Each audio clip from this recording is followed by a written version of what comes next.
Hello,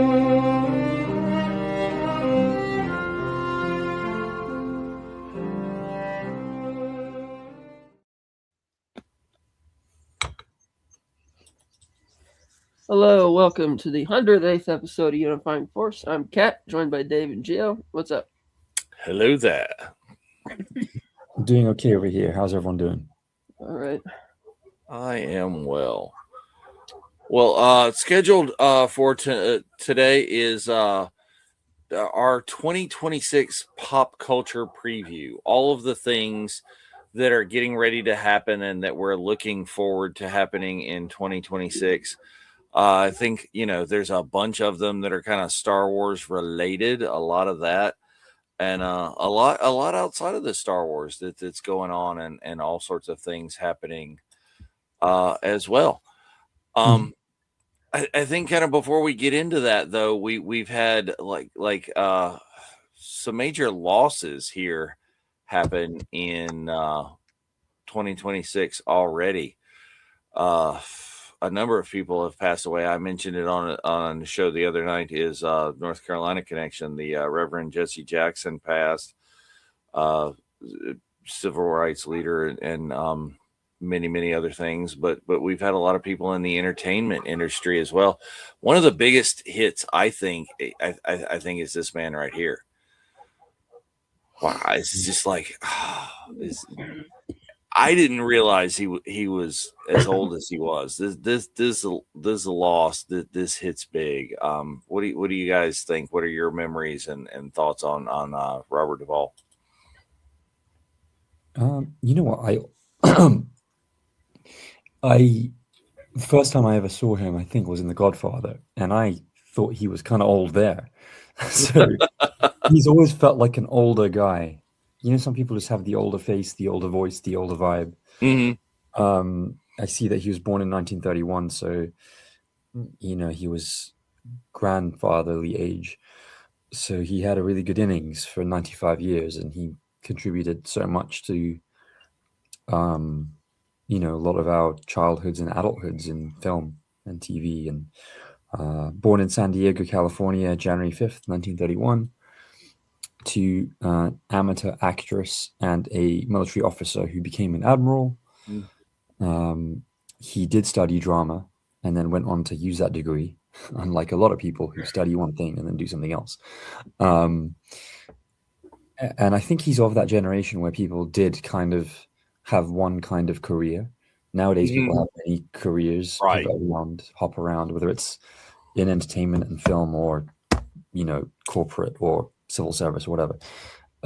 He's somebody who's been an actor since he was at university, and he continued doing it, which is really admirable, actually. And obviously he would have gone. He survived World War II. I don't know if he had a role in the war.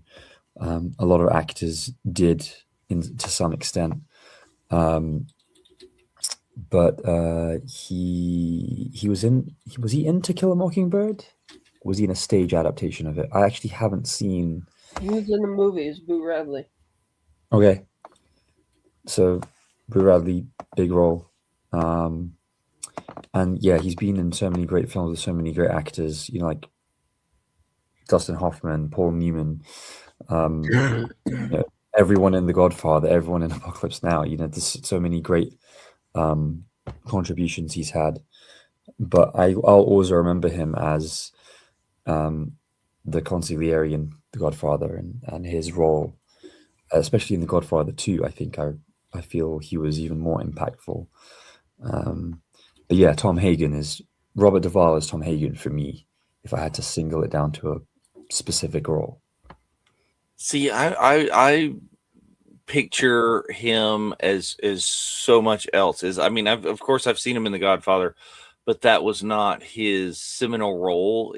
In my mind is I always kind of pictured him as more of the Western hero, the gritty, wise Western is Lonesome Dove, which I won't lie, is I think when I first saw Lonesome Dove, I thought it was kind of slow. It wasn't. It's like my peak of cinema or whatever at that point.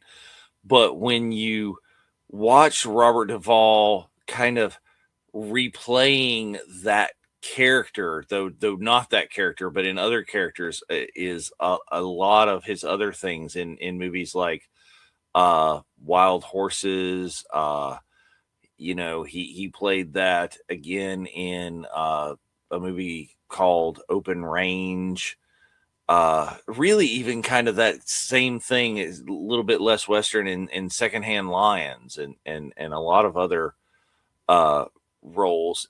I really chose to kind of revisit his character in Lonesome Dove, and I was like, oh, well, this is a whole lot like this is who he is. And he could just give you that kind of gravitas to a performance is even in like a big budget kind of disaster flicky thing. I loved him in Deep Impact. His portrayal of Spurgeon Tanner, which was essentially he's playing a real life kind of character where John Glenn goes back into space like in his later years. Um and I think he gave a whole lot of presence to that movie and gave it a lot more credibility than possibly it necessarily deserved. But that's where I am with him. What do you think, Kat? Lots of good roles. I don't have any specifics that necessarily jump out. He's really good. I covered this on Phantasmagorium on Thursday, and we had a guest, and we went on it for like about half hour. But yeah, really great character actor. Usually known for supporting roles. We got to do that. We got to figure a good way. We need to get a banner or something to where we can get a link to your Phantasmagorium to where people can go and check that stuff out. I know he got an Oscar for a lead role in a country playing a country music singer in 1983. Was that Tender Mercies? Was that the Yes. name of the movie for that he won? Yes. Which is probably why they cast him in Crazy Art, which is basically the same movie again, but with Jeff Bridges as a vehicle to give him an Oscar. Yeah, I remember him in Crazy Heart. I really liked that film, but I didn't realize when I watched it at the time that it was basically a redo of an earlier film which had Robert Duvall in as a bigger role. Yeah, he let's see, just kind of going through the filmography here. Fuck, I just talked about. I'm trying to remember what I was talking about specifically with him. He was a supporting actor in a lot of roles, as you were saying. Yeah. He was, and he like supporting role was definitely Deep Impact. He wasn't a major, like the major character in that. Gone in 60 Seconds. He plays the the wise car thief gone back to car thief to help out a good cause. We on the Night was another good one. He was in as police captain. Apocalypse Now. I love the smell of napalm in the morning. Yeah, he said some of the great lines. I didn't realize To Kill a Mockingbird was his first. That was his film debut, his feature film debut. That's quite impactful. He's in the original True Grit, which I really love. I haven't seen loads of westerns beyond the spaghetti western films. Sergio Leone and Clint Eastwood is the main star, but True Grit's one of my favorite non-Clint Eastwood westerns, and I really love the remake as well in 2010. The current movies. And he was the title role in THX 1138. Oh, that's correct. It's a good Star Wars link. Yeah. Indeed. Well, absolutely is. Rest in peace to Robert Duvall is yet another giant. I won't say gone too soon because I mean the man lived an amazing life. He lived a good long life, but we just hate to see him go. Yep. So big news of the week happening like in the 2026 going right now is Star Wars is all about it. The Mando trailer has officially dropped, like a real trailer this time, not the Super Bowl funsy preview, whatever that was, which I enjoyed. Let me just say, I'm not going to crap on that. I know a lot of people that's been crazy, but I thought it was funny and nostalgic. But thoughts on the real trailer now, the big stuff. What's going to go down? Kat, you go. It's the first time I've been remotely interested in this movie. Wow. Because it's still, extension of a TV show. It still looks very TV. It doesn't look as cinematic in the trailers, but yeah, I like that they gave us some other stuff in here and hint at what the story is going to be. So I like that. I really like the. I mean, they released that nice kind of 70s looking poster earlier, which I think we kind of dissected on an earlier episode. The Mandalorian and Grogu saying like May 22nd or something. Yeah. Only in theaters, and it's a really nice throwback one. I don't know if it's that one. Yeah, that one right there. It's wonderful. It's like starring Din Djarin and Grogu in The Mandalorian and Grogu. I mean, that looks like a classic Indiana Jones poster.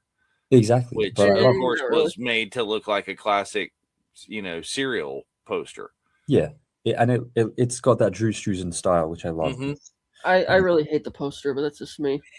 I don't think it looks as good as some of the stuff that Struzan has done. I don't know who they got to do that one, but it kind of looks. Yeah. It's not going to look kind of scattershot with everybody just kind of placed.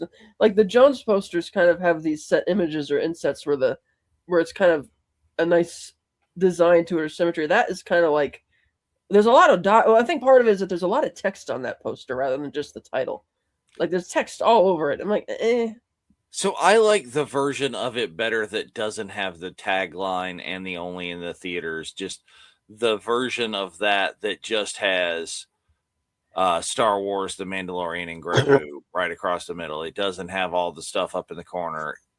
More like that, but with the tag on it and stuff. So I kind of agree. That one had a lot.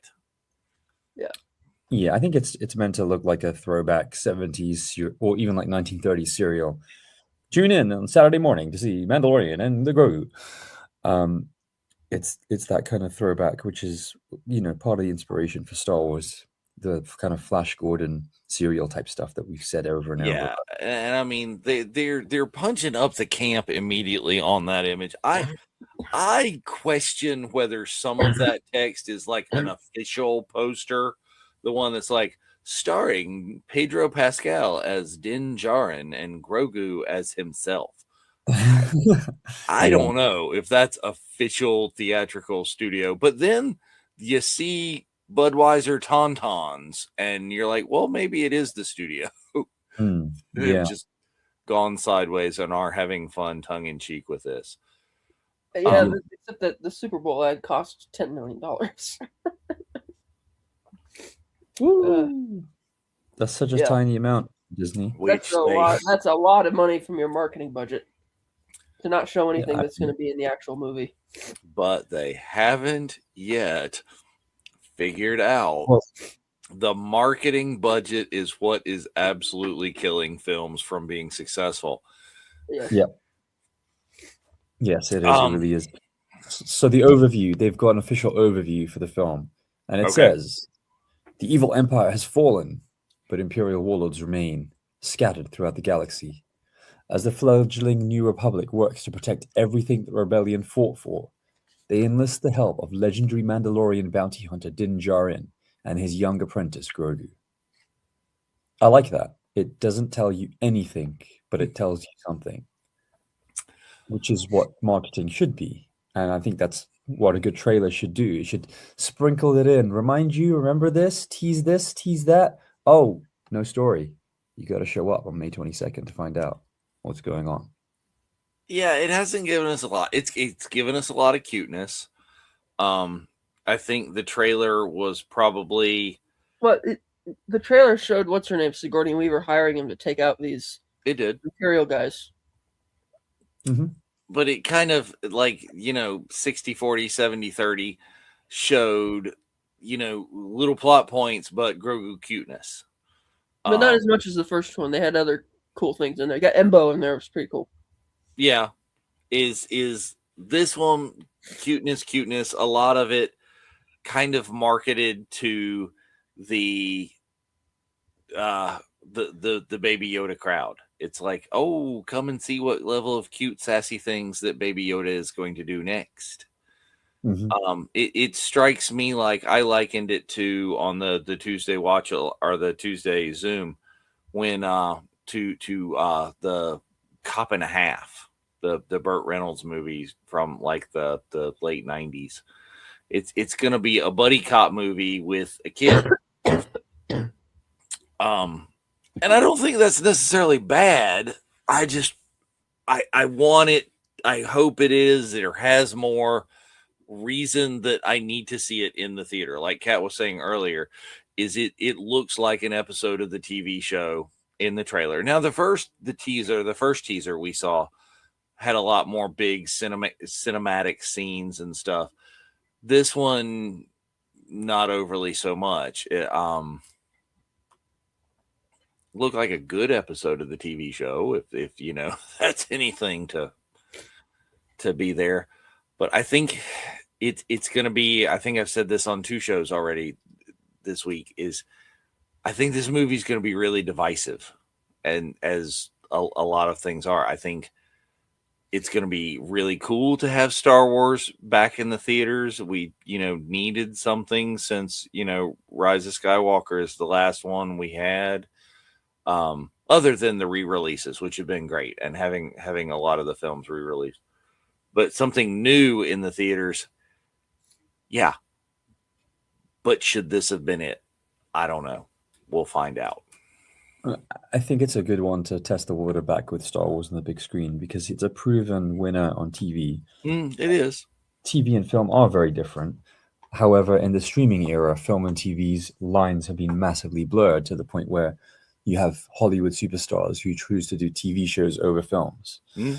And whether they're streaming exclusives on Netflix or Prime Video, sometimes Star or Disney Plus or Hulu. And you didn't have that 10 years ago. You didn't even have that in 2019, actually. Think of the environment that The Rise of Skywalker came out in. It was following the trails of the Infinity Saga closing. So you had Avengers Endgame in May 2019. That kind of was the end of blockbuster cinema for a while. Yeah. And then having the final part of the Skywalker saga in the same year release as the final part of the MCU at that point, the end of phase 3, felt like a good chapter to stop blockbuster cinema for a while and just let indies and mid-level films come back a bit.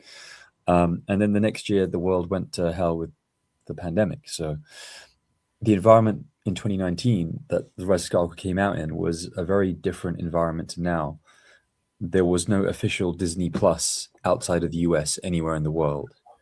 The Mandalorian had to be illegally streamed and downloaded sailing the high seas of the internet if you, as a Star Wars fan, wanted to watch it and you were outside the United States. We didn't get Disney Plus officially in Europe until March 2020, which was when the whole world locked down. But thank God we got it ahead of the Clone Wars Season 7, because if I'd missed out on the Siege of Mandalore as it came out, there would have been rioting in Europe. And that leads nicely into a bit of a preview for this year, because we got some of the best of Sam Witwer back in the Siege of Mandalore. Oh, yeah. And we've got a little bit of Maul, little sprinkling of a shadowy Lord coming right up. But on the trailer itself, I'll say that I'm really glad Zeb's in it.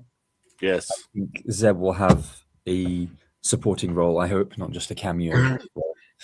I'd like to think that this film has been assembled not from the broken pieces of Rangers of the New Republic, which was a series that was... Because it sounds a lot like the plot, or what they're leaning towards in this trailer is Rangers of the New Republic. What that could have been, yes. Yeah, I think that when a project falls apart, if it had started to have some creative momentum and someone had created a script or at least a treatment, I don't mind the idea that they would then recycle that, reuse it, and like refine the edges, try and turn that coal into a diamond, with a bit of pressure and temperature being very, very high, because you can actually take a project that's in development hell or is cancelled and then turn it into something really great.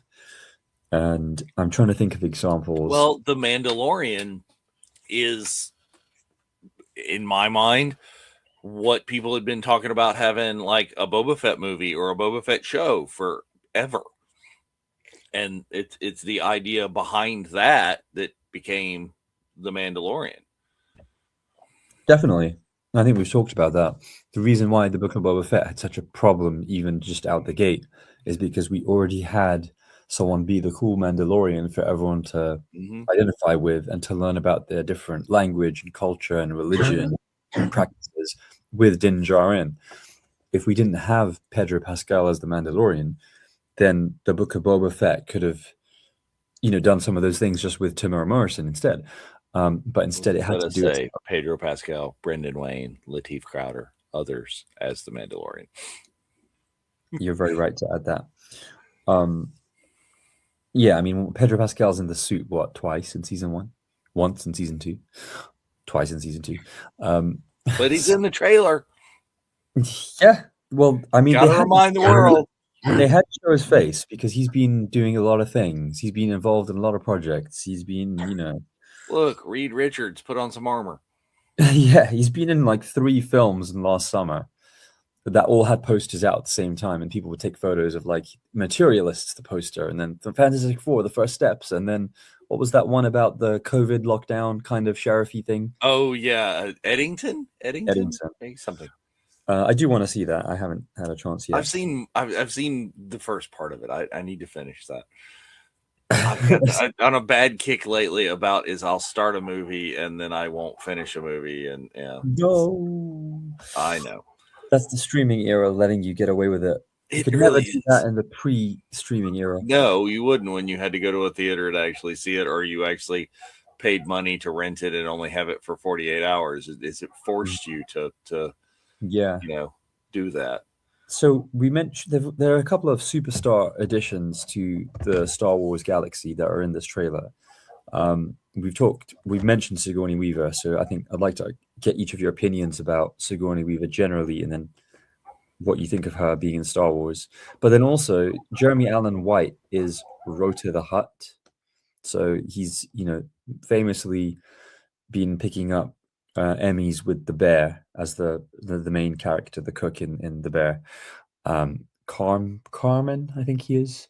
I haven't watched the show, but it's a kind of Disney Plus exclusive Star show, so it's Star Wars adjacent. So it makes sense that he'd be involved in Star Wars soon. And Jeremy Allen White is currently playing, I think, Jabba the Hutt's nephew or son or something. He's a Hutt, and he's in the trailer, and it's also gone online a lot. But the other thing, apart from the different Hutts that have been confirmed, is we have Martin Scorsese in Star Wars now. And he is voicing a character that will interact with Din Djarin and Grogu. And he's an Ardennian shopkeeper. So what do we think about Sigourney, Jeremy, and Scorsese in Star Wars? Sure.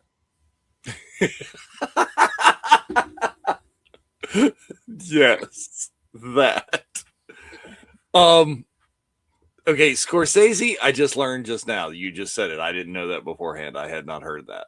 So I'm like, okay, interesting. Mm-hmm. That's like an interesting thing to kind of throw in and just to, say, oh, Martin Scorsese's in Star Wars, just like the same way you say, oh, John Wayne's in Star Wars because they overdubbed and used his voice and things. But you could say Prince William and Prince Harry are in Star Wars because they are stormtroopers in the last. Yes, that as well. They were cut out of the film though, so they were cut out of the film. They're only in the deleted scenes. Daniel Craig made it into the actual movie though, right? Yeah, he did. But like the Rot of the Hutt, the bringing back the Stinky and having it be like an it person right now. Why? Just get a voice actor, let the character be the character. Just Sigourney Weaver. I love Sigourney Weaver. Do I need Sigourney Weaver in Star Wars? Probably not, but we'll see how it goes. I mean, Ghostbusters, amazing. Alien, amazing. Having, hopefully, Avatar.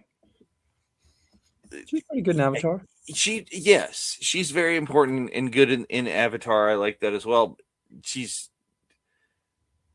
it just because of the CGI prosthesis and stuff like that a thing down the road. But I hope they have made a character that is worthy or needed to have someone that was established to like share wisdom. If they are putting her in to not replace but recreate the kind of character of Grief Karga because we lost Carl, I see your point. I understand why you need that if that's what you're doing, and I hope that that's how that goes. It seems like she's like the leader of whatever place she's at because she's hiring him to do this job. So I imagine it probably would have been a Grief Karga situation. And if it were Grief Karga, I think he would be more hands-on. I'm thinking that she's going to be more, kind of behind the scenes. Like, here, I'm the leader, but I'm going to hire you. I don't know if she'll be in on the action or not. I don't know. We'll see. But I mean, if that's the level of necessary, we saw that it did work and was beloved. Carl Weathers' performance as Grief Karga really added that class, and that's why you had an established Hollywood actor that everybody needed to love and be supportive of there. Great. Hopefully they did that. Hopefully it's not just an overblown cameo. Oh, Sigourney's in Star Wars now. No, I think it'll be more than that. She's down as Colonel Ward, so she's, I think, part of the New Republic, I'm assuming, not just a fringe character or like a neutral person who's gonna be hiring mercs to do jobs. I think that she'll be part of what the rebellion became. It is called the New Republic in this era, even though we're just 6-7 years out from Return of the Jedi. And you have the setup of the galaxy is very much there's an Imperial remnant. We had Moff Gideon with his Dark Trooper project, and we had him wanting to clone things along with the whole Project Necromancer. We don't know that we're not going to get him back. I really hope we see him again. I'm convinced that they made him look really shiny and really uncanny valley in the season 3 final battle deliberately, because that wasn't him. That was a youngish clone of Moff Gideon, and the real Moff Gideon is elsewhere, steepling his fingers, preparing for another Dark Trooper Phase 3 launch. And I think that Sigourney Weaver's a great actress, as you mentioned. She's been in amazing properties, and she's always made it worthwhile, her presence in that new project. She's always made an impact. She's written well, which is obviously fortunate for her. And once you get to a certain level, you get to pick good projects, or you get offered good projects all the time. And she picks good ones. And when I saw that she was in Avatar, I thought, James Cameron's just trying to get the alien crowd and nostalgia and whatever. But she's the best actor in the first Avatar film. I'll say that. She's by far the best actor in the film.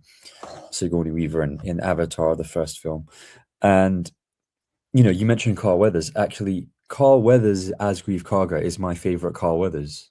I just think that is a big statement. That is a statement. Yeah, well, I mean, so Predator, Rocky, sure, but he's not on the top. Action Jackson. But he's not on the top level. He's kind of a supporting guy, whereas I feel like he goes from supporting guy to top tier in the Mandalorian show, and we see him do that. So in season 3, when he's just decked out in his bling, I just loved it, and I wanted to see more. The droids carrying the cape. Yeah, like Kim Kardashian at the Met Gala 10 years ago. It's just iconic. So when Carl Weathers went, I was selfishly annoyed because it would affect the Mandalorian. obviously, it was very sad to Yeah. have lost him. But he lived a pretty good life as well. Not quite as long and prolific as Robert Duvall, but still, he made a massive impact.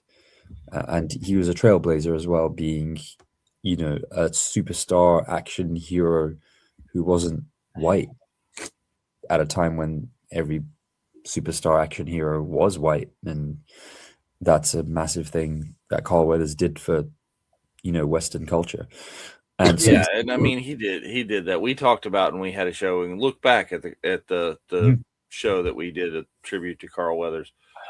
But yeah, I mean, he'd paid his dues in some kind of questionable blaxploitation films before becoming one of it's a contradiction in terms, one of the supporting action heroes in the 1980s. You could not have had Rocky would not have been as iconic without having Apollo Creed to battle. Arnold Schwarzenegger would not have been as badass without Dylan, you son of a bitch. It's like, yeah, he's played off the two biggest action superstars of the decade, and he held his ground. So yeah. And then and his later like comedy chops with Adam Sandler when he was playing Chubbs in Happy Gilmore. That's true. Oh, that's great. Yeah, that's a really, really good role.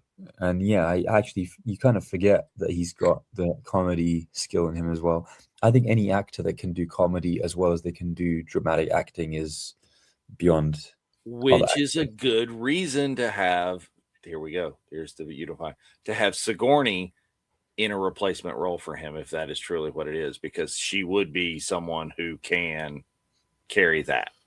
Yeah, I mean, she's in Galaxy Quest, right? So absolutely, that's it's already like that close to Star Trek, so might as well go extra. Yeah, exactly. Comedy in Star Wars and stuff. Yeah. But I mean, that's a trailer. If we got other things to say about, we may come back. Other things to look forward to in 2026. You mentioned a little bit, and we're going to talk a little bit more about. The network is getting ready to do the March to Maul. We've got Maul Shadow Lord coming soon. It'll be here before the Mandalorian and Grogu. Yeah. What do we expect from that? I don't know. I just wish they'd spread it out a bit. I wish Shadow Lord was a Halloween finale, so it was released in September, October, and it ended on the 31st, because Darth Maul is very much an iconic kind of cosplay character. That trailer looked amazing, and I love the fact that you have Darth Maul in that trailer, the most recent one for Shadow Lord. He's deflecting blaster bolts with a double-edged lightsaber. We've never actually seen him do that. We've seen terrible impersonators of the double-edged master, like the odd Inquisitor, which, I mean, those guys are go gadget flippy saber. Yeah, I'll press the button and it'll spin by itself. Yeah. I really liked it in the Star Wars Rebels Season 2 finale, Twilight of the Apprentice, when there's one Inquisitor who tries to get his lightsaber to fly him across the chasm, and it just cuts out and he falls to his death. Wilhelm scream, insert here. Yeah, it was perfect. Perfect summary of the Inquisitors. But I think Darth Maul, it's a story. There's that Son of Dathomir comic, which people talked about, which would have been Maul's rest of his story from Shades of Reason and the Mandalorian arc in season 5 of the Clone Wars, where suddenly Palpatine decided that Darth Maul and Savage needed to be destroyed because, in his words, well, Ian Abercrombie as Darth Sidious, you have become a great rival. And then, he duels them, and that's one of the most spectacular duels I think I've ever seen on screen anywhere. And I'm going to include martial arts films, going to include historical swords and sandal epics, and I'm going to include every Star Wars film and every Star Wars animated project. And that battle between Savage, people don't know, Darth Maul has a kind of brother, a tribal brother, Yes. who is enhanced by the mystical dark magic of the Night Sisters of Dathomir, to become this kind of mutantly big, beastly, almost Clancy Brown type. And I think he is voiced by Clancy Brown, right? Savage. Yes, Savage is voiced by one of the characters voiced by Clancy Brown. Yeah, the very talented Clancy Brown, who is a gigantic, imposing person himself. So perfect casting, even though the voice doesn't need to match the face with voice actors, but it kind of does here. So there's a giant Dathomirian male Dark Jedi trained by initially Dooku, then Darth Maul, called Savage Opress. Yes, he's savage. He's Maul. It's very basic naming system. It is. But it's their thing. If being trained by Tyrannus. Yeah, whose master is Sidious. So exactly. They're not hiding anything here. Yeah, it's fun. I mean, J.K. Rowling used Latin to the next level, naming all the professors in Harry Potter in Hogwarts. So Severus Snape. Yes, and McGonagall. I mean, the arguable main character of this entire saga is Darth Vader. Father. Exactly. But I saw it somewhere that it's meant to be. It's just they take a word that like a verb and they chop the prefix off. So it's invader, Darth Vader, insidious, Darth Sidious, kind of like that. Obviously, I thought just like literally it means father, and that's who he would be of Luke and Leia. Well, yeah. I mean, that's what Dutch. Darth Vader spelled Vader. It literally is father in Dutch. But I don't know if George Lucas meant for that to be the case. It's kind of a spoiler for a 1980 film called The Empire Strikes Back. But yeah, is Maul, I will be very interested to see how deep the rabbit hole goes. This is looking at a timeline. They're saying this is like between Clone Wars and Rebels. Yep. Is the early part of the Galactic Empire. Like how early? Like could this be the Crimson Dawn? Are we going to get to see animated Kira? Are we going to get him seeing to run the crime syndicate? Mm-hmm. I think we will see the crime syndicate. It's an easy win for Lucasfilm to do that. So just back on the three-way duel, Darth Sidious duels Darth Maul and Savage Opress, deciding that Darth Maul actually, in gaining influence over Mandalore and instigating a Mandalorian civil war with Death Watch, Darth Maul is actually gaining too much power, and it's going to interfere with the grand plan of revenge for the Sith that Darth Sidious has groomed Anakin for 12 years to be his apprentice, to replace Darth Tyrannus, Count Dooku, who replaced Darth Maul, his original apprentice. And there's a graphic novel by Dark Horse Comics, and this was just before Disney did the whole canon reset thing. And this was the story of what happens to Darth Maul, because in the Clone Wars Season 5, Palpatine he murders Savage in front of Maul, and Maul actually shows, like horror and sadness in a single moment, which just shows how good Sam Witwer is as an actor, because to convey that from a CGI face that is quite human looking is incredible. And then Darth Maul has the Darksaber and his red single blade, and he's fighting Palpatine, and Palpatine's now at this point got his red lightsaber and Savage's double-edged red lightsaber, and the duel's only like 30 seconds, but it's incredible.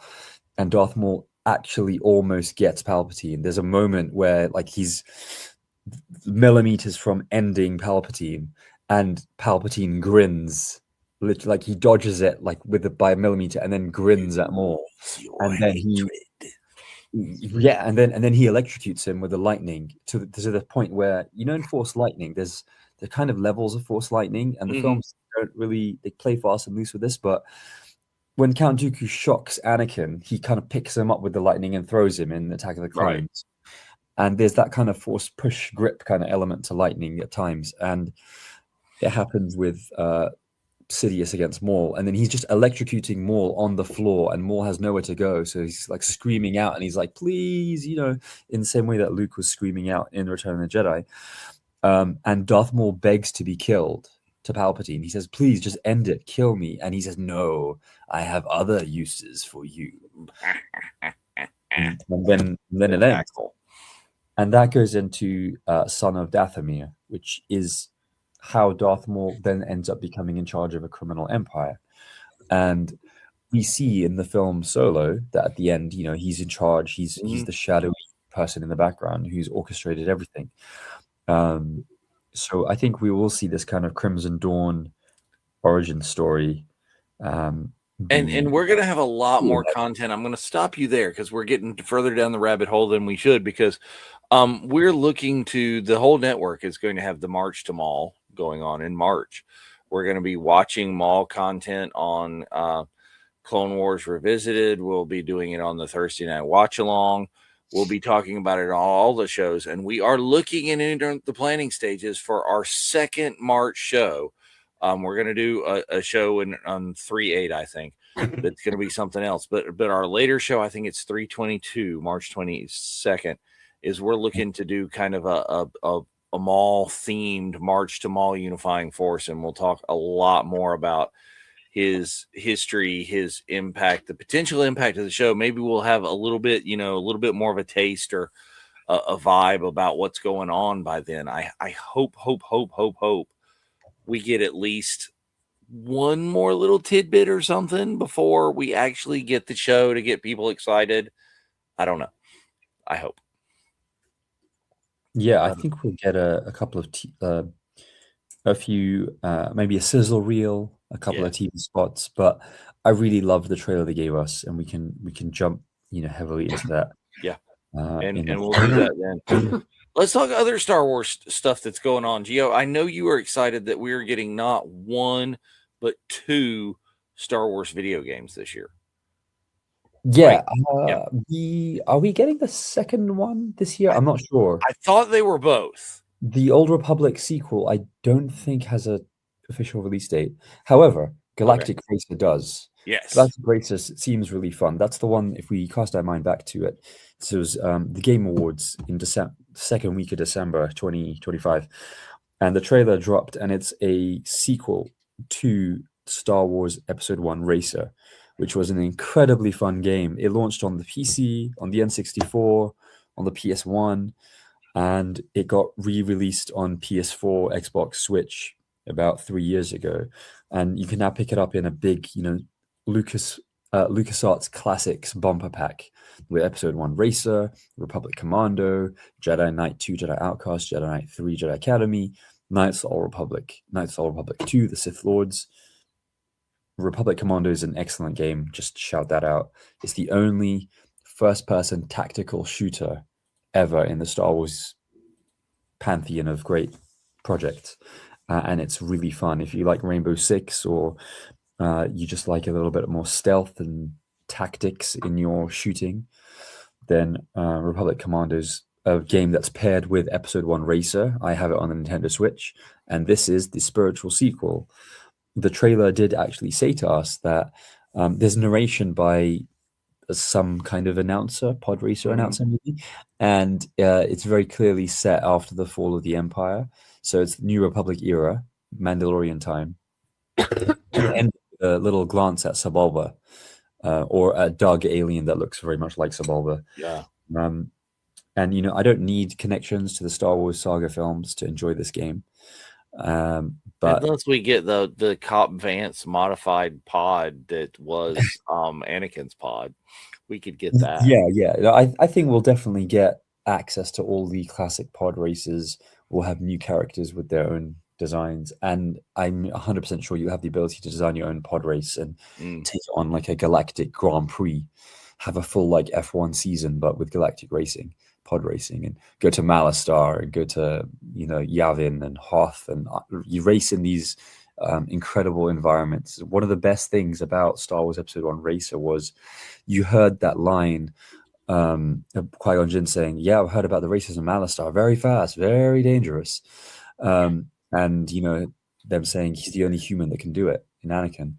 And you go to Malastar, you can go to these other dangerous worlds that you only hear about by a single line in Star Wars films, or you might see it on the back of an action figure, or you might read it in the Star Wars Visual Dictionary for, the Phantom Menace, and then you see these things materialized and animated, and it's incredible. It really did expand the universe. The original Star Wars galaxy felt a lot more lived in because of the game like Racer. And yeah, well, I mean, we've gotten more from less seemingly throwaway lines in A New Hope. It's like, well, yes, I was once a Jedi Knight like your father. I served in the Clone War, Yeah. The Clone Wars? What were those? Oh, we got 7 seasons of that shit. Yeah. I'm glad we did. Oh, yeah, that's absolutely.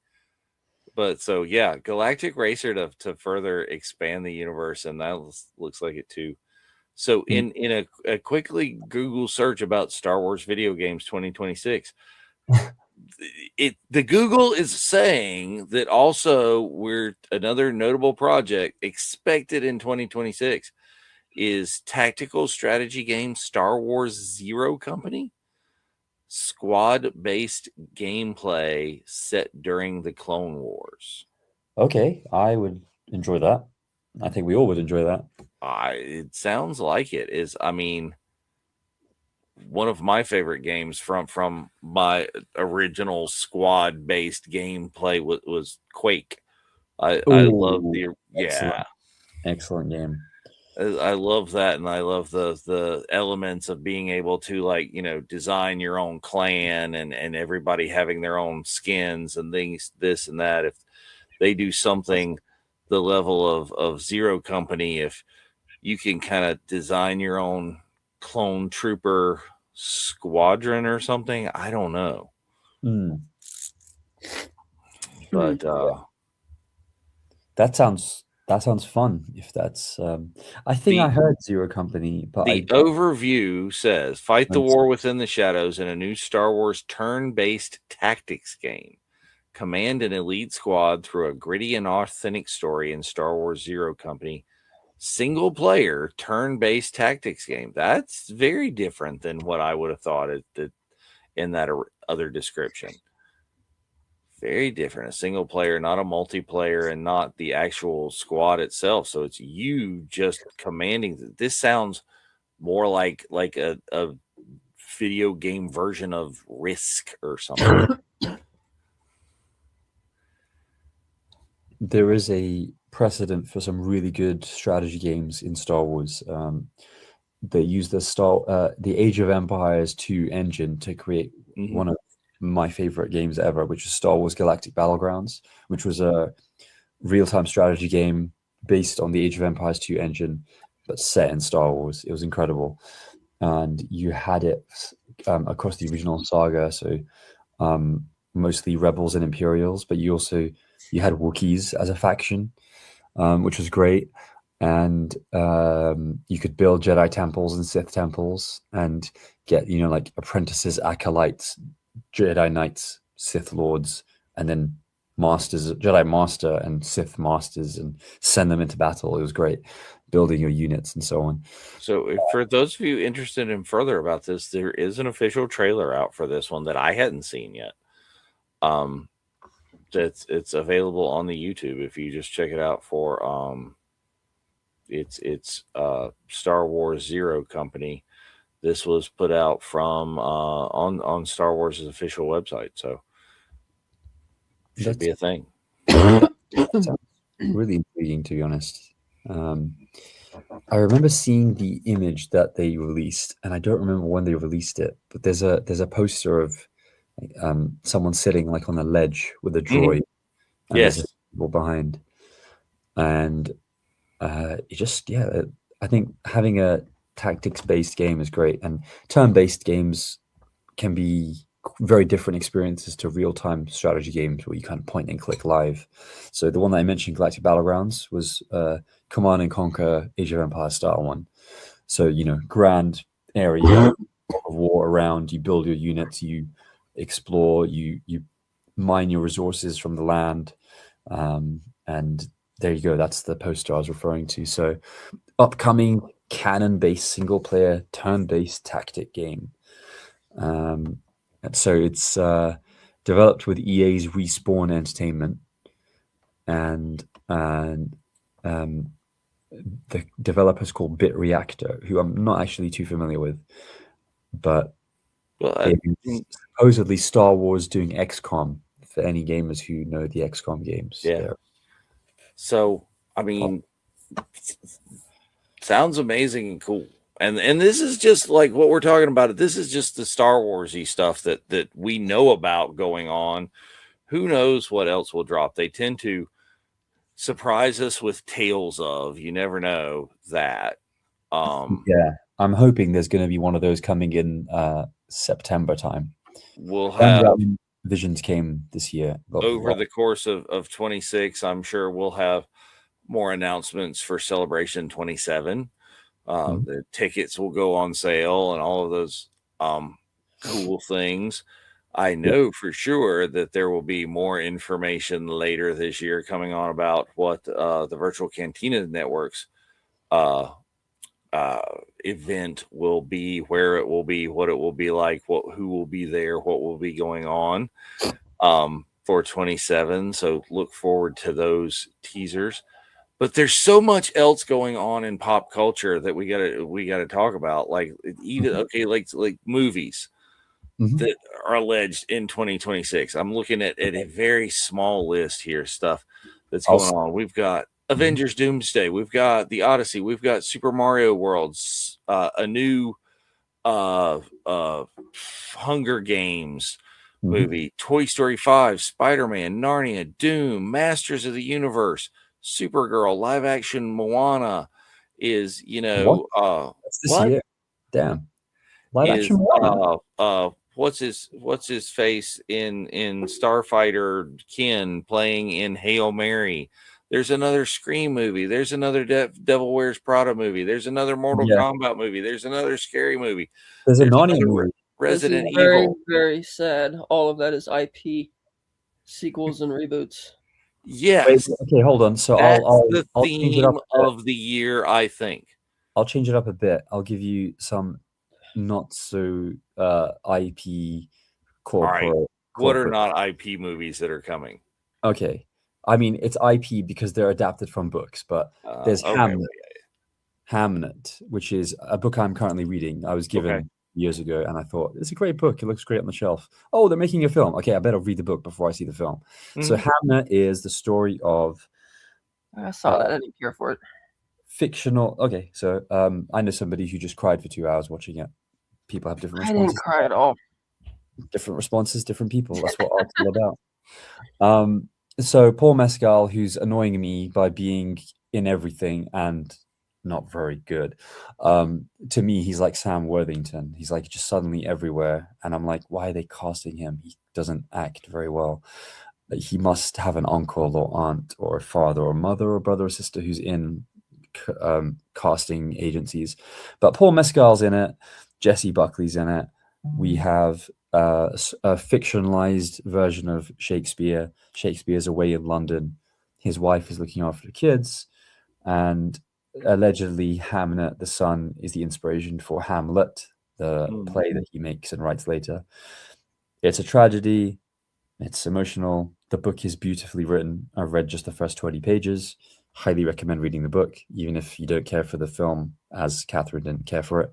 And then continuing the theme of tragedy and books being changed and adapted for film, H is for Hawk is a book that was award-winning at the time. I think it came out in 2017, actually earlier, 2014. It's a memoir of a woman who dealt with the bereavement and grief in her life, which caused her to have very severe and great depression.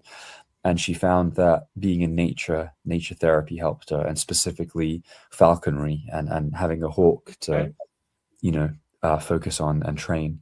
So she handled this goshawk, and then it became an inspiration for her. She wrote down her thoughts. It became a best-selling memoir, won loads of awards, and now 12 years later, we have a film adaptation of it, and it's probably going to be doing well. We've got our, you know, one of the most acclaimed directors of recent times, Park Chan-wook. He is releasing No Other Choice, which is a satirical horror type film. It's about, so in the Far East, in Korea and Japan, you very much have this concept of the salary man, someone who literally just like works to the bone and then just goes home and collapses and then wakes up again and works to the bone, you know, like 14, 16-hour days. It's a salary man who's suddenly faced with the threat or humiliation in Eastern culture, because to be unemployed is to be almost worthless. He's about to be unemployed, and so he decides he's got nothing left to lose. So he decides to start murdering people, which is kind of insane. So you can see this is how it's a kind of like satire horror.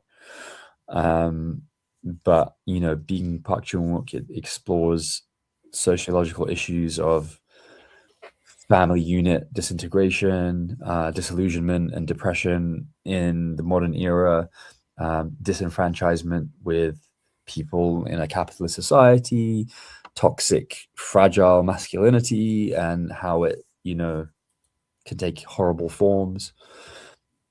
Fake news. The description of it reminds me of like a modern day version of American Psycho. So I saw that. It was good. Yeah, the very terrifying thing about American Psycho is that there's a toxic part of the internet with like Gen Alpha, very young teenage There's only one toxic part of the internet. Many corners of toxicity. The toxic, what's called the red pill or black pill thing. It's like basically like very toxic people like Andrew Tate and horrible people trying to tell boys how to act. And unfortunately, Christian Bale has become a meme and a gif that particular toxic manosphere, they call it online, use as a ideal. Christian Bale's character in American Psycho is looked at as how men should be, and I was going to say it's like it has to be a character of Christian Bale, not Christian Bale himself. No. I mean, if it was Christian Bale, that'd be a lot better. But yeah, you know, it's character. It's like, be like Christian Bale. I'm like, is that so bad? No, it's very good. It's almost be like that, man. Which is never a bad thing. Okay, and then there's a comedy film that has Bradley Cooper playing a stand-up comedian called Is This Thing On? That sounds cool to me. Apparently it's got some kind of link to I think Will Arnett's in it opposite Will Arnett is the lead, not Bradley Cooper. Oh yeah. Oh, Bradley Cooper's in it, and smaller role. The Guardian preview I read of the films of the year clearly. So is Clay's face still supposed to happen in 26? I think so. I think they just pushed it back a few weeks to October. Okay. So there's that, and Batman 2? No, it's October 27. No, yeah, that's next year. Okay, and then on to other book adaptations that are causing a culture war online, because obviously everything causes a culture war online now. Wuthering Heights, Emerald Fennell, who was behind Promising Young Woman, which is an excellent film. Highly recommend everyone watch it. I won't say what it's about, but Promising Young Woman has a great performance by Carey Mulligan. And it's a film that you'll never forget. It's very disturbing, very well directed. She also did Saltburn. I don't really care for Saltburn. But Wuthering Heights is Emily Bronte's novel. You have Margot Robbie and Jacob Elordi, who are currently, you know, two of the most bankable stars. I hope it just doesn't turn into like a period piece that's just like goes on and on. It's like it's just there to be there in a showcase to That's kind of what it is. It is not at all the book by any stretch of the imagination. Yeah, it's I don't know what she's done. I've heard I know one person who saw it I saw it. It's like, okay, instead of it's not the novel, is it?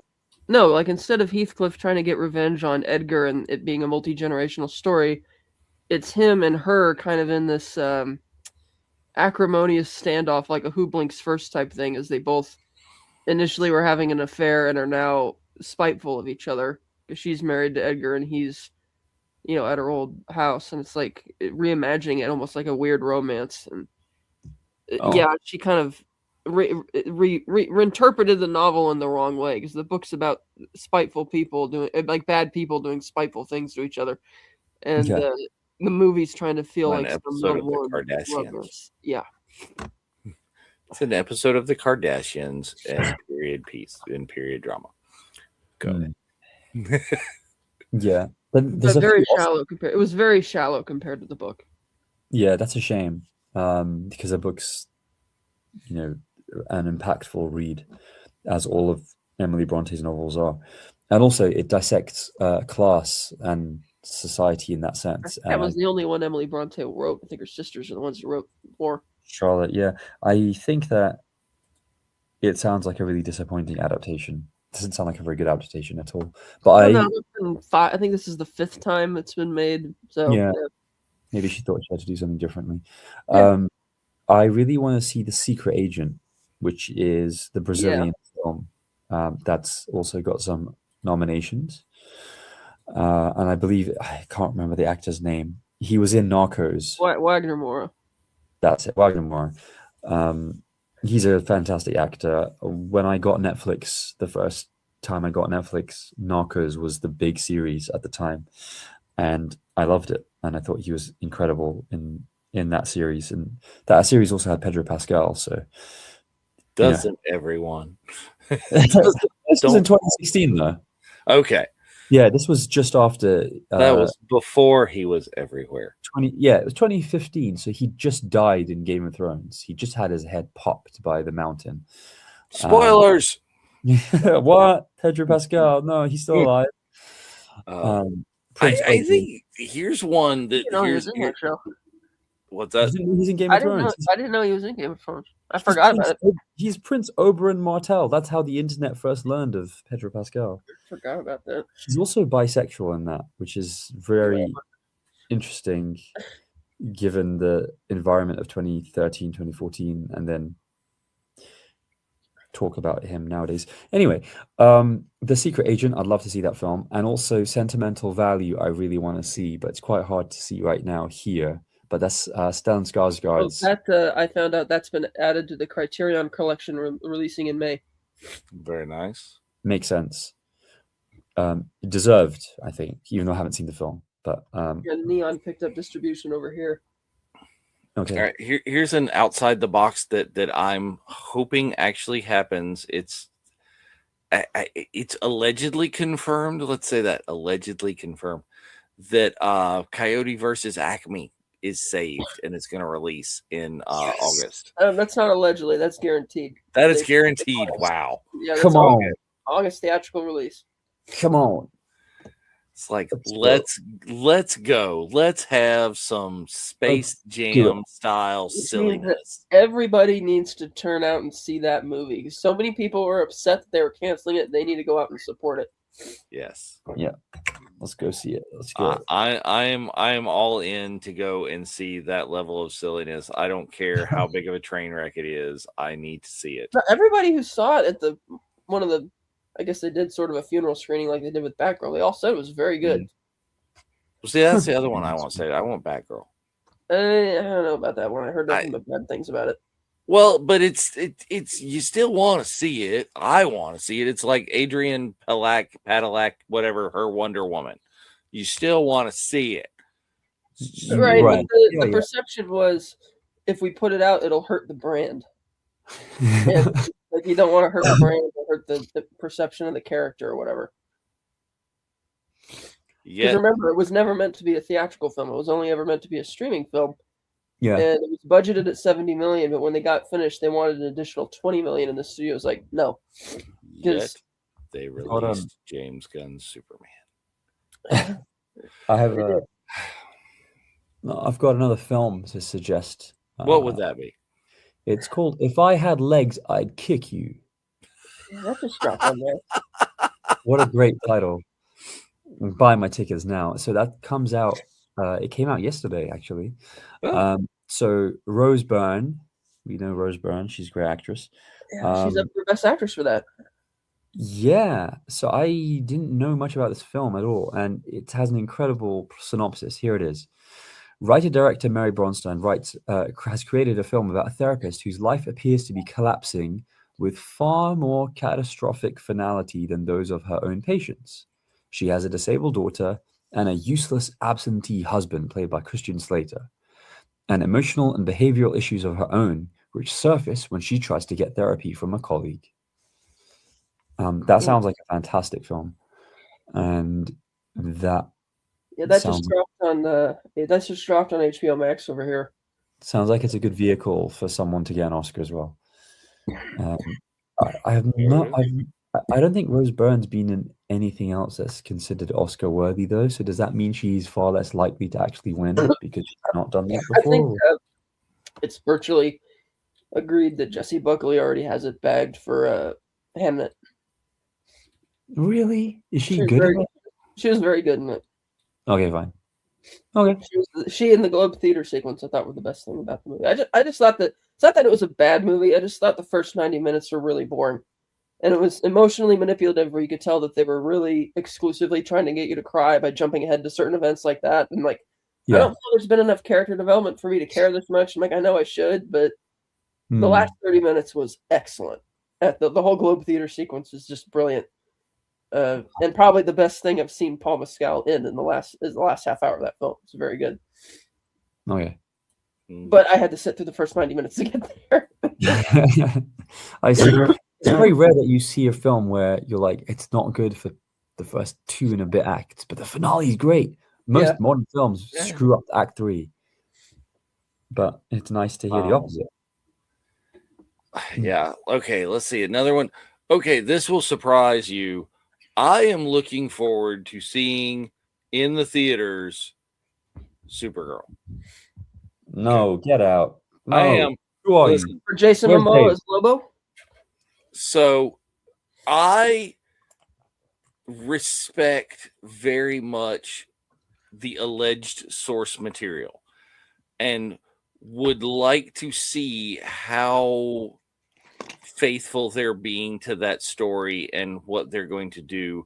Hopefully they don't do what we saw in the kind of preview scene or the sneak scene in Superman of just making it an absolute over the top Jersey Shore train wreck. I don't think that's going to be how the film is. Given I would hope not. I hope it is more, but that's what. But Supergirl Woman of Tomorrow is a great little comic book series. It's kind of one of the few that I can think of that really have happened in the 2020 plus era of comic book miniseries that was so common kind of in the 90s and the just influential comic miniseries. I can't think of so many more that would be that. I gotta say, Dave, I'm shocked to hear you say this. Yeah, I'm excited to see what it is. I go in with low expectations. Okay. Because it's James Gunn and it's his universe here. But this one's not him writing and producing it, which I give the fault for his Superman movie. I do not give the fault to the actors and actresses, and I lay it squarely upon James Gunn. This is not him. So there's hope. I see what you did there. Okay. Yes. Supergirl Woman of Tomorrow. Millie Alcock, she's been most famously in House of the Dragon, which is a Game of Thrones prequel. Yeah, and I mean, I don't necessarily have anything. I have no preconceptions about the actress other than what I saw in Supergirl, or in Superman. So, Do you know the director of the film? Craig Gillespie. He's an Australian director. He did Lars and the Real Girl. He did I, Tonya which is about Tonya Harding's skating drama. Yeah. Margot Robbie was nominated for an Oscar for that film. And then Cruella, the live action film. So Reasonable film. And then it being written by 5 people, which is always a great sign. So it says a character created by the IMDb credits basically talk about the comics. Otto Binder is the creator of Supergirl. And Bilkis Everly and Tom King are the original authors of the first Supergirl comic book, according to IMDb. And then the writing is done by someone called Al Plastino and Anna Noguera. Again, as long as I'm not hearing the name James Gunn. Okay, Anna Noguera wrote the Vampire Diaries, so I guess that's fitting with Supergirl. Okay, other things in 2026 that maybe we're still looking forward to. I'm looking at a lot of things. Major animated films coming out. There are 2 films I'll talk about because I keep seeing them on posters in the London Underground. I've seen them on this this 2026 film preview from The Guardian. The Testament of Anne Lee. You guys heard of that film? I have not. Tell us about it. Yeah, I got a very limited release and was gone in like a week. Right. It's just been released yesterday again. It's a vehement, fervent drama from Mona Fatvold, co-written with her and her partner, the Oscar-winning Brady Corbet. Amanda Seyfried plays a historical figure, Anne Lee, who endured religious persecution in 18th century England as leader of the fundamentalist Shaker movement.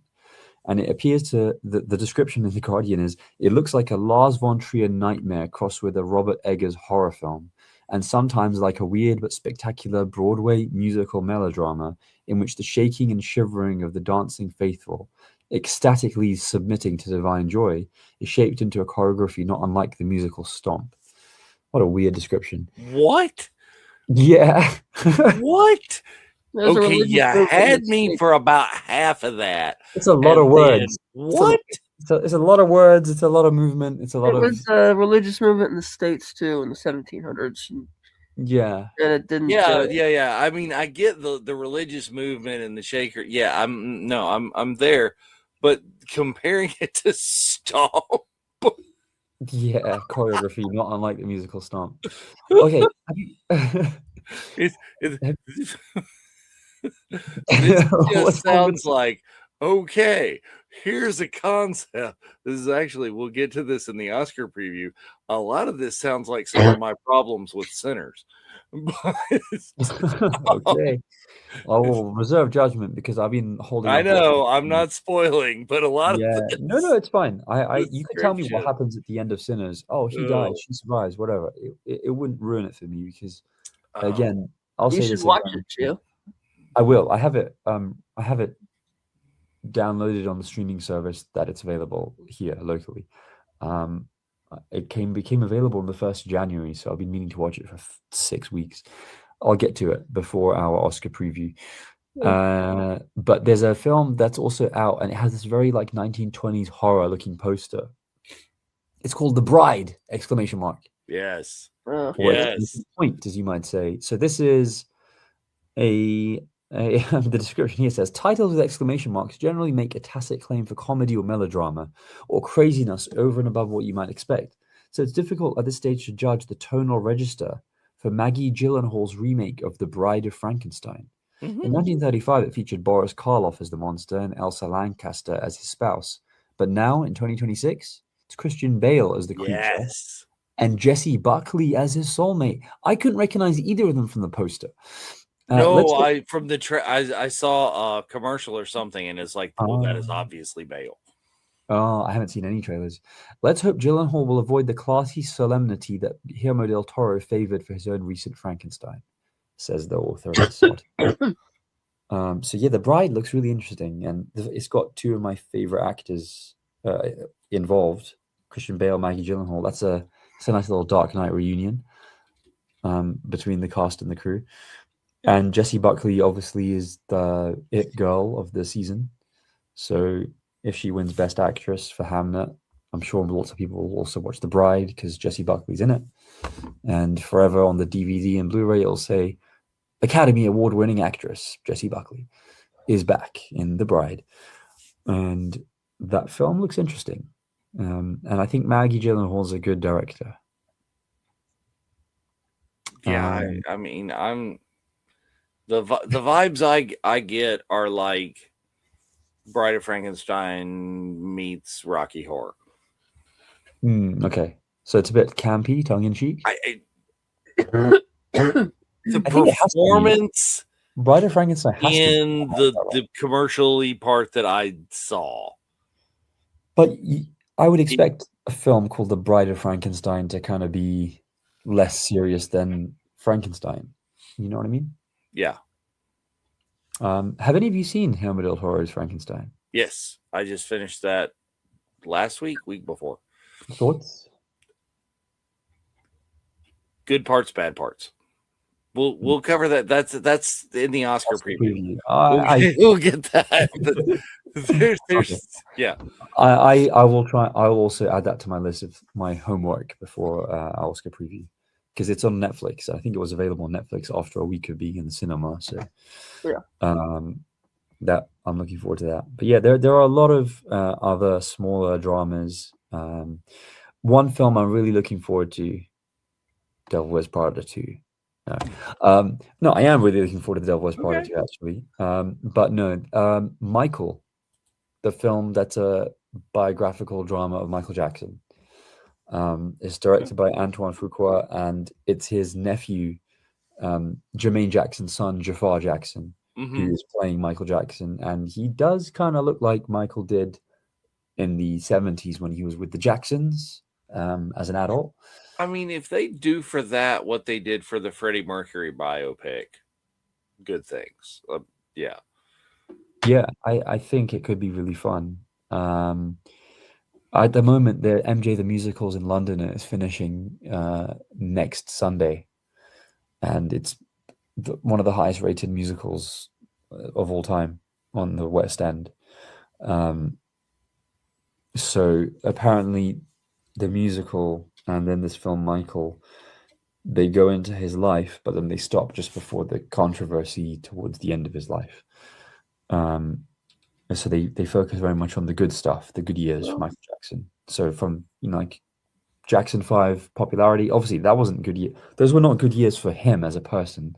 He was being abused and exploited. But the good years from a pop culture sense, from the outside, there was no controversy at the time. He just seemed to be a sweet boy and the star of his family band, and came up with some bangers and played the guitar nicely. He could dance, he could sing, he could do it all.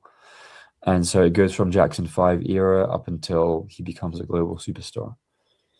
So that comes out in April. And I have a feeling it might end up being like the Bob Marley film, One Love, which was an excellent film, but then nobody seemed to talk about it for awards and no one seemed to watch it generally. That's okay. Suppose it depends upon the performance and how well he captures Michael. Yeah. But didn't they say they were splitting the Michael one into two different movies? I don't know. That's all I've seen about it. Just this little description here is the latest I've heard from it. If they do a second part, then the second part will be all about the controversy later in his life then, I guess.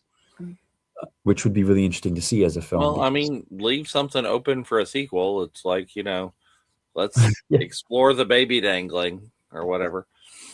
Yeah, I mean, it's not just the stuff about, children on his ranch. People should talk about the fact that he managed to negotiate owning the entire musical license of the Beatles discography. Yeah. How did he manage that? And also, well, he got lucky. It was he was paying attention to when those were going to enter the domain again, so you could make it purchase, and he swept in and bought it. That pissed off Paul. That ended their friendship. It did, and apparently there are conspiracy theories about this also coming to a head when he was doing the This Is It tour, because there's a lot of money involved in owning anything to do with the Beatles, and there's a lot of people who would kill to have that kind of license, and then he died quite soon after. So Well, he also died because of his own stupidity. I'm sorry to say. It's like anesthesia drugs is not a sleeping medication. That's not what you're doing. It's like what It's like true. what the hell? It's like that's just batshit crazy. I'm sorry. It is, but then also his the doctor that was assigned to him, Conrad Murray, was also equally stupid.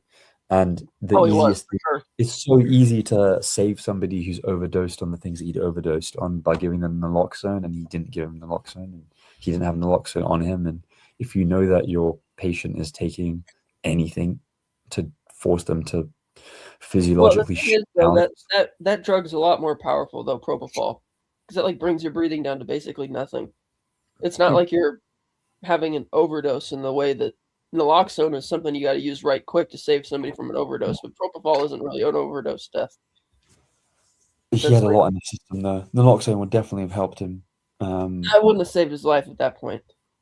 Because the thing is, with those type of drugs, it's like the reason anesthesiologists get paid really well is because they're basically bringing you very close to death, and They're they're bringing you able to death. Or, yeah, they're, they are. they're bringing you right there, and that's why it's like insane that the doctor thought, "Oh, I'll just give him the propofol." I'm like, "What are you doing?" That's a little bit. Just a little. That Mhm. was kind of nutty too. And- Anyway, and- what anything else coming this year? That The so, what do Odyssey. you guys think of the concept of Project Hail Mary?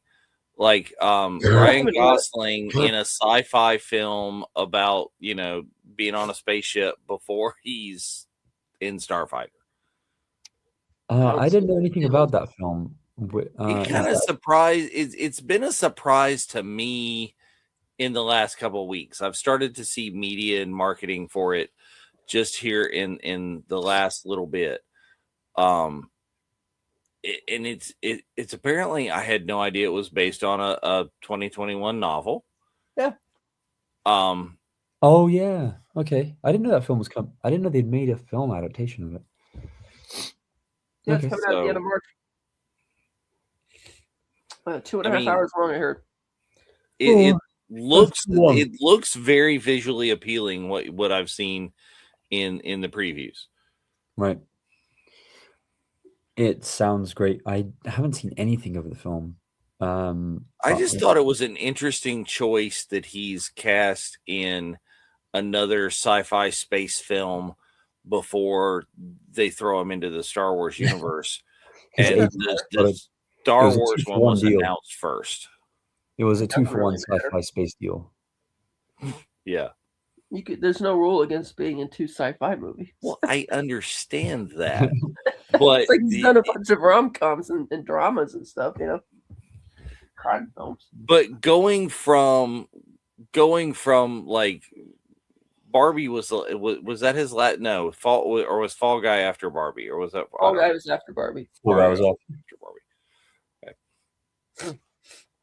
So I think and then the big ones that I'm looking forward to are the Odyssey and Dune Part 3. I'm not that excited about. I'll be honest. I'm more interested in seeing Avengers Doomsday, and they come out on the same day, which is why they've been dubbed Doomsday. Which is ridiculous. I mean, one of them should move the date. They shouldn't be released on the same day. No. Doomsday's going to crush Dune for sure. Do you think it will? Absolutely. Yes. I would hope so, but I don't see much positive sentiment for Marvel anymore in the UK. No, but the fact that most of the hype around Doomsday is the fact that they're bringing back the original X-Men.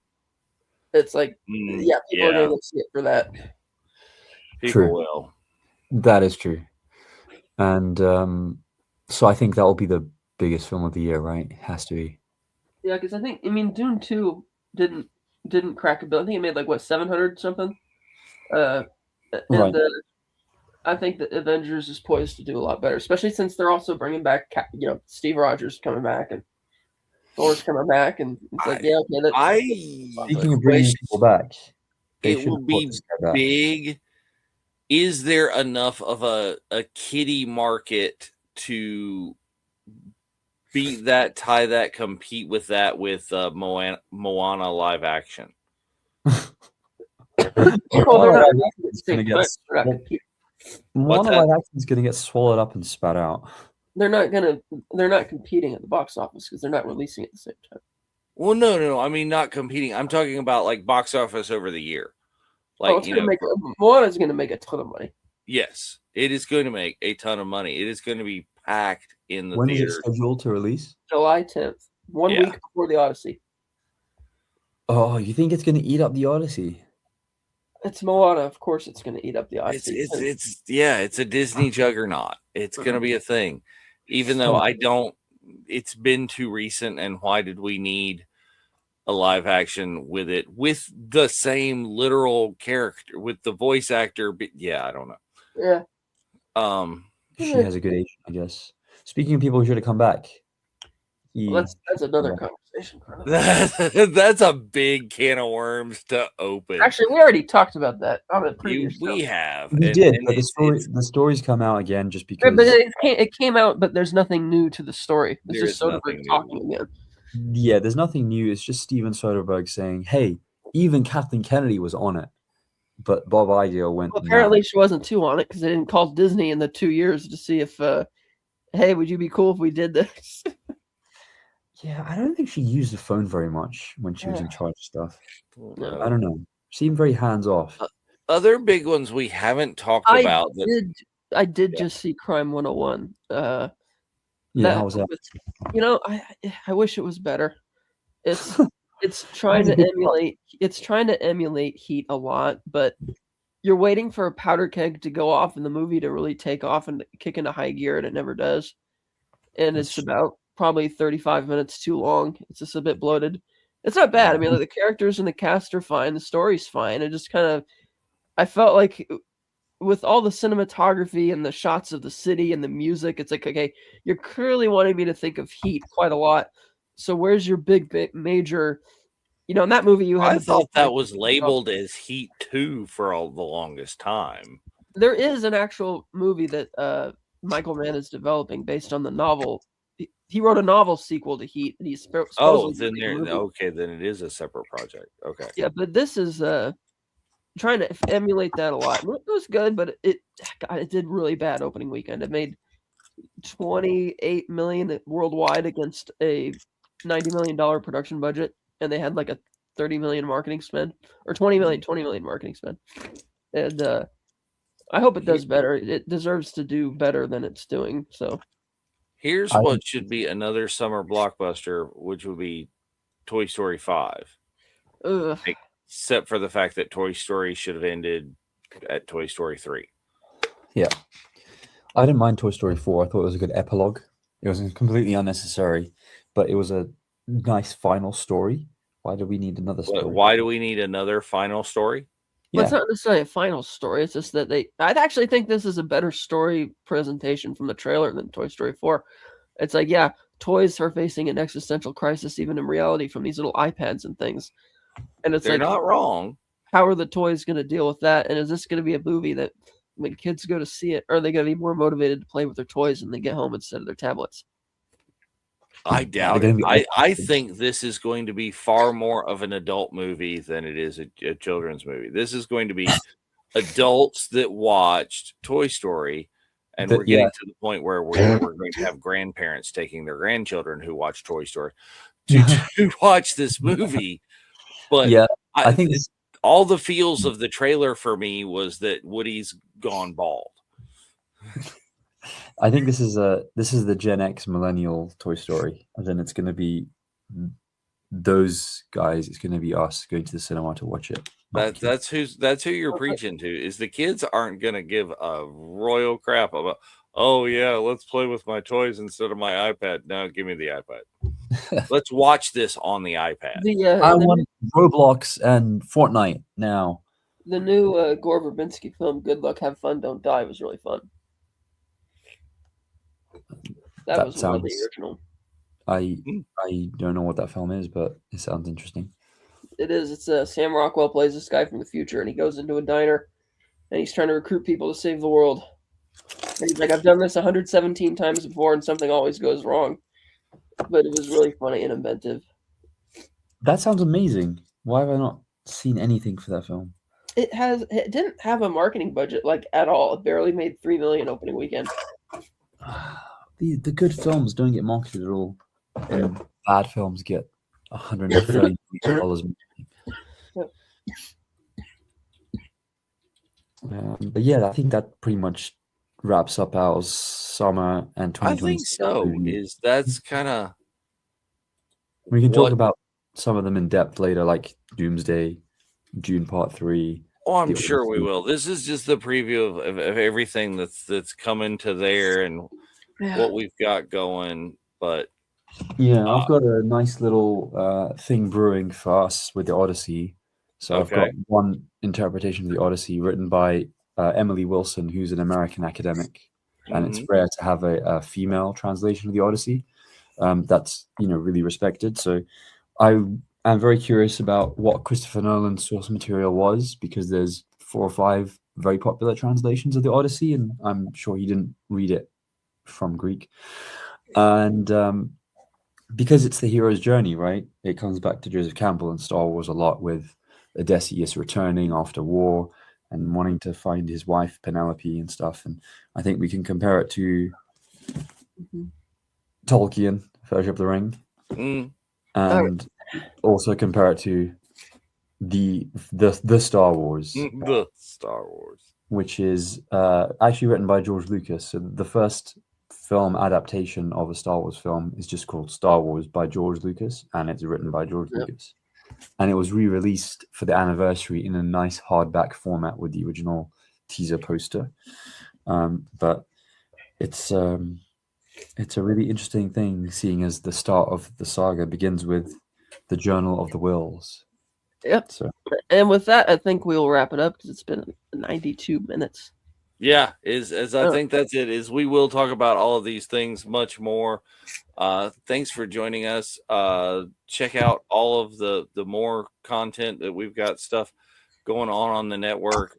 And when we go off on a tangent, make sure you go back and watch those old episodes that we're talking about and referring to, where we talked about that before, because we do that and we will continue to do that. But thanks for joining us, and until next time, may the force be with you. May the force be with you always. Bye.